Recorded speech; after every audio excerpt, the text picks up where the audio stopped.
Good afternoon, ladies and gentlemen, and I appreciate the opportunity to come before you today. I have lived in Latah County since 1976 when I came here to attend the University of Idaho. I've been married to my husband Paul for over 30 years, and together we raised 4 children, and I have 6 grandsons that call me Nana. I have a long history of involvement with my community, partly because I believe it's the responsibility of all of us to work and improve and educate ourselves through life experiences, and partly just because I like working with people. I've served on our local Chamber of Commerce. I'm currently on the Planning Commission for the county and a former member of the Zoning Commission. I serve as the chair for the Stepping Stones Foundation and am on the Gritman Medical Center Hospice Advisory Board. I'm currently the state director for the Latah County Board of Realtors and represent my colleagues at the state level. I'm an independent businesswoman. I've had my own real estate business for the past 12 years. My husband is an attorney. That makes both of us self-employed and self-insured, and that puts us on the front line of a number of current issues that affect the economy of this state.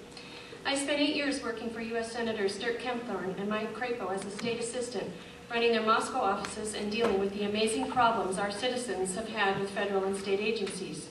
I spent 2 years working as the director of the Idaho Women's Commission, which gave me insight into how our state government works. My primary interest in running for office is economic development. Latah and Benewah counties are richly blessed with an abundance of natural resources from the ag and timber industries, and it's important that we develop value-added products to these industries, and we need to do it locally. Economics and education are great partners, and I'm excited about some of the prospects we have for small business in this area. I believe in the value of good education, and I believe that parents and not governments know best how to educate their children.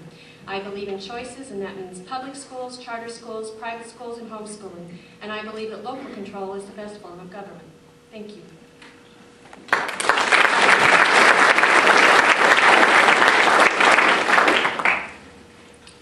Good afternoon, everyone. My name is Paulette Jordan. I'm seeking the position for House Seat A.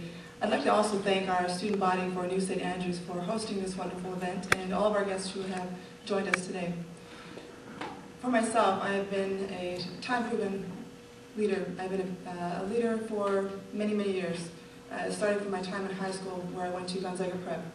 There I went on to the University of Washington and studied under 3 degrees, and went on to study conflict resolution and negotiations in Washington, D.C. under many great international leaders.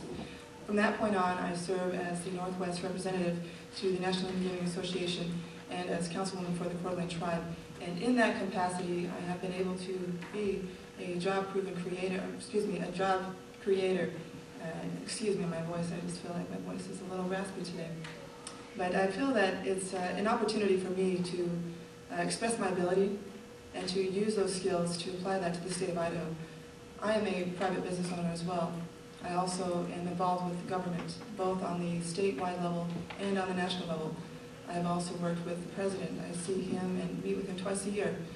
But effectively, to me, it's about being able to communicate with others.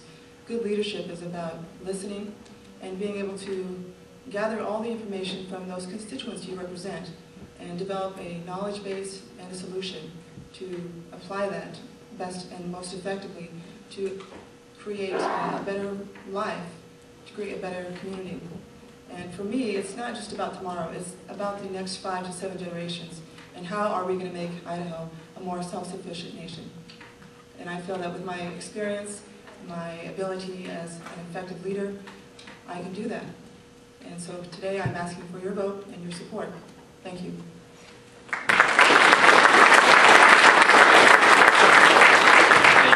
Candidates, I'd now like to invite Mr. Sam Poole onto the stage. You have questions for you both. He does have several questions, so you can speak as fast or as long as you want to vote.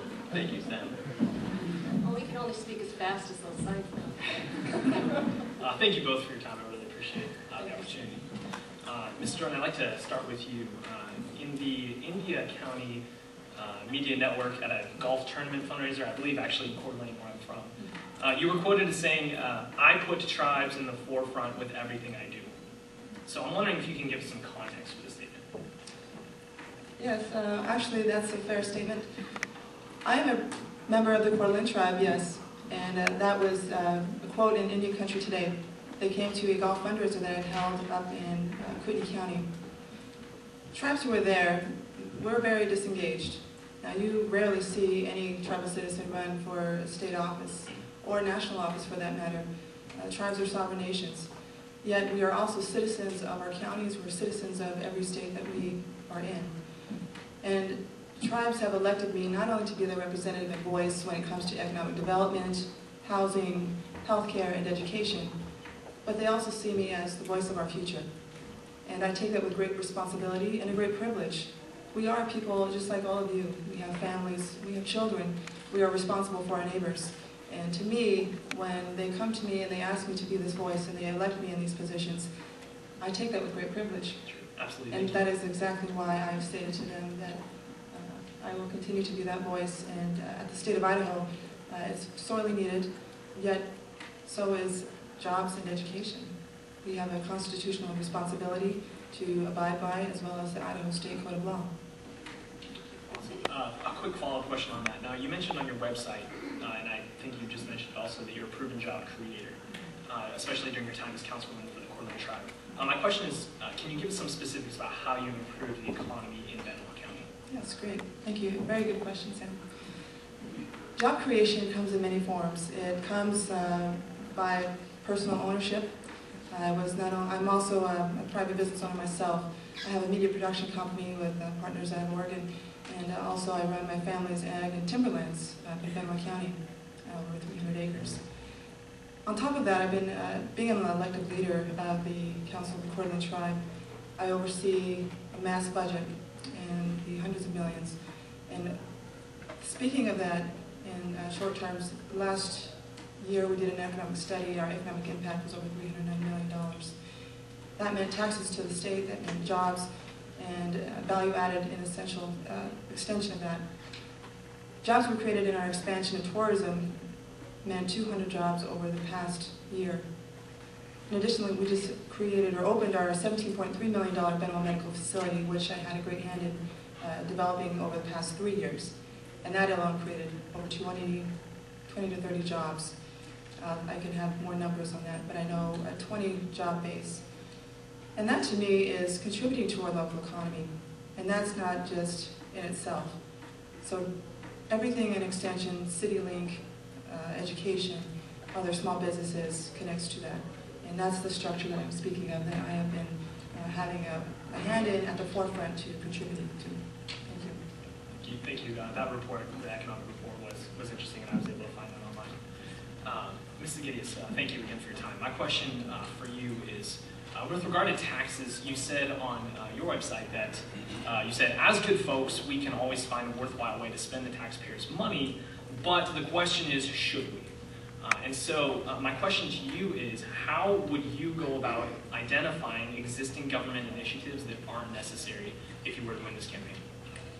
Well, basically, we have a mission given to us that's called the Idaho State Constitution, and I think that's something that we, I won't even pretend to tell you that I could quote it or say it verbatim, but I know that it's got to be my guideline.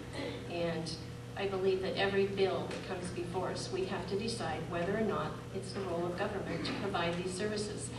I have been around long enough and heard of a lot of programs. I've seen it in our city government especially, because it's the thing that is the closest to us, where we have come up with all these wonderful ideas that we should do. And nobody can debate that they're not great ideas, but they're not the role of government. If they're so great, then they should come from the private sector. And I believe that it is most important that jobs and ideas come from the private sector, not from the government. So by basically vetting everything through our Constitution as to whether or not that's what it's supposed to be. Government needs to be smaller, and I remember when I worked for Senator Kempthorne, he said he'd never seen such a crazy thing as back in DC as one more dime that they could get back there, they would spend it. They would never try to tear down. It's just a concept beyond them. So we've got to keep our governments lean and mean, otherwise we're just going to keep expanding, and right now we're out of control. Right, thank you. And my second and final question to you is, your campaign has emphasized your vandal loyalty. I think you even opened with the fact that you're educated here. Now here in Latah County, now if you were elected, what are some of the issues that you see yourself fighting for in Benoit County? Job creation. expansion of the value-added market of the timber industry in that county is vital and crucial. I've spent a lot of time visiting with business folks up there. Potlatch in particular, had a nice conversation with them. They're very concerned about the lack of folks coming up to replace a whole generation of people who are very close to retiring. And unfortunately, our society has come to this conclusion that four-year education or degrees are the only thing that matter, and they don't have trained electricians or trained welders, and they pay welders $35 an hour with benefits, folks. Those are pretty nice jobs. So their big concern is that we develop some ways to get kids into these programs, and I'm certainly going to be there to help them do them. Thank you very much. Very much. Where's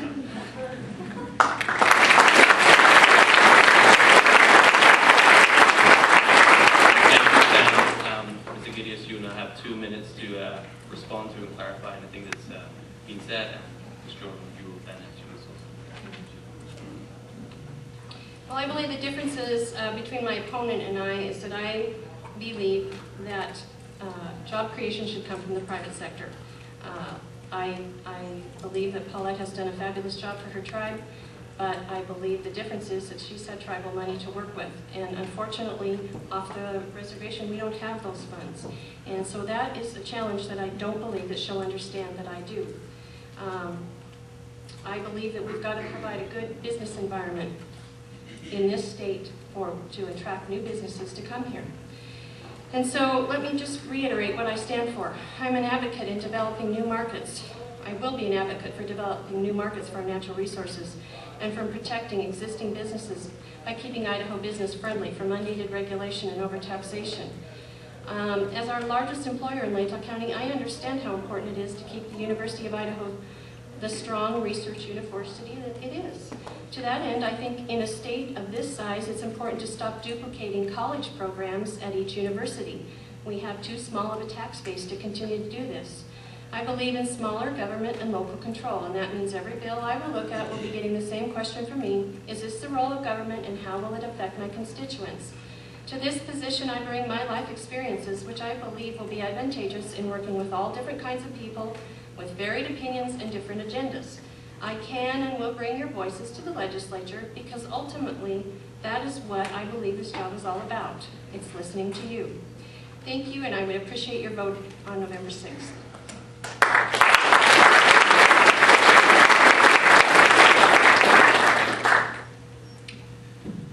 Well, that was interesting. I believe my opponent is highly misinformed. In fact, so much so, I find that offensive. First of all, the tribes work hand in hand with other municipalities. In fact, we work with state government, we work with the federal government, we even work internationally in business. We have struggled for many years. In the early 1800s, we actually helped local cities, along with us, work hand in hand to develop infrastructure, roads, technology, so that we all can thrive and better our businesses. Now, we did not do this alone, and that's what I speak of in partnerships. That's also one of my strengths. But yes, we are self-sufficient, and I believe that's the same strength that I carry over to the state. And that is exactly why I speak from experience working on the front lines. We need to elect people who've actually been there and done that, and I am one of them. My opponent is not. And I feel that leadership is not just learned. This is not an on-the-job training position. Once you're elected, you hit the ground running, and you're up there responding to questions, developing solutions with real experience. And that's where I come from. And that's exactly what I want to bring to Idaho. And so I'm telling you all today that please look at the websites, look at everything that I've done, look at what my opponents have done, and I think that that's the best way to really decipher for yourself. But for me, I believe in keeping jobs local.